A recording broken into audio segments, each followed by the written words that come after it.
So I recently took art courses online, and today I want to let you in on some of the secrets coming directly from the art masters to improve your own art and acquire some new skills. Hello there everyone! In one of my recent videos I mentioned how I want to focus on learning and improving my art in 2023 so that in a year from now I'll be able to see a clear boost in my art skills. One can only hope. So to start off this year, I've taken some art courses on Coloso, which is also the sponsors of today's video. Coloso's motto is learn the best from the best, because their courses are presented by leading experts in the industries. So you'll learn from established artists who have actual real-life experience working in their field. Which was absolutely the case with the first course that I took. It's called Realistic Character Art in a Traditional Painting Style by Erak. And I was not prepared for what's coming. In this course I was taking on a mind-blowing 16-hour journey where I got a good and long look into Erak's workflow and techniques for painting characters in a realistic painting style. I of course created an illustration of my own during his course where I took the bits and pieces of his workflow that I really enjoyed and implemented them into my own workflow, while still holding on to my own style. Erak uses Photoshop in his course, but I was able to follow along fine using Procreate, also using some of his compatible brushes as well as the standard Procreate brush sets. Erak shares so many pro tips during his course, and I want to share my favorites with you guys. So first of all, I rarely see anyone use layers the way Erak does. The only artist I've encountered with a similar structure is Sakimi-chan. The way Erak starts a painting is by sketching a character and fills it in. Then he adds some initial volume using only grayscale. After that, he then starts cutting the character into different layers and separating it from the background. There's this example with this rollerblade girl where he separates the main body parts so he can easily modify them later and add clothing without having background elements interfere with mid and foreground elements. He creates separate layers for his clothing as well, so they're easy to change without affecting the rest of the painting. As he works on his paintings, he will duplicate his layers and turn them into clipping masks on top of his base layers to add details and adjustments, and when he's done doing that, he merges them together and repeats the process for the next step. This is, in my opinion, a very intuitive way to structure layers that focuses on merging your painting together little by little until you have a complete illustration. Another important takeaway from this course is the fact that Erak managed to finally make me understand how to color using the digital glazing method. And it's almost embarrassing to admit that it's much more simpler than I had initially imagined. So here's how digital glazing works. As I mentioned, Erak starts his paintings in grayscale, and then he uses layer and brush blending modes to add colors. He starts by adding an overall mood layer that he uses to set the overall mood in the image. For this he uses the blending mode Soft Light. He then duplicates his mood layer for each number of layers he currently has in his structure, turns them into clipping masks, and then merges the individual layers together. When he has glazed his grayscale layers with his mood layers, he changes the character's skin by adding red in the color balance adjustments. To add lighter areas, he then primarily uses soft light or vivid light blending modes and multiply mode for shadows. And guys, it's as simple as that. That is digital glazing! Using blending modes to add color to monochromatic art. I mean, why didn't I just know this sooner? He then continues to color using glazing either with layer blending modes or by setting blending modes directly on his brushes. He also frequently uses the burn and dodge tool to add variety in his colors.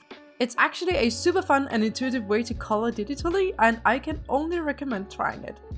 During his course, I also learned that one of the key ingredients to semi-realistic and realistic painting styles is lighting. Understanding different light sources, such as direct and indirect light, makes a world of difference when you need to paint a realistic looking setting and character. During his course, Erak gives a crash course in light and shadow theory.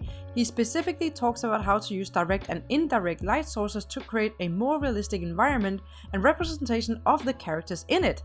And that leads me directly to the next big takeaway from this course, where Erak teaches how to pick the correct color variations for your light and shadow colors. He has this example in a simple white light setting where he uses the color picker tool to demonstrate how brightness and saturation on objects change in a very specific curve when moving between light and shadow. For instance, if your base color lies somewhere in the middle of the values, your shadow color will likely be darker and more saturated, whereas when it gets brighter, it instead loses saturation. And in all of his examples, this curve looks pretty similar.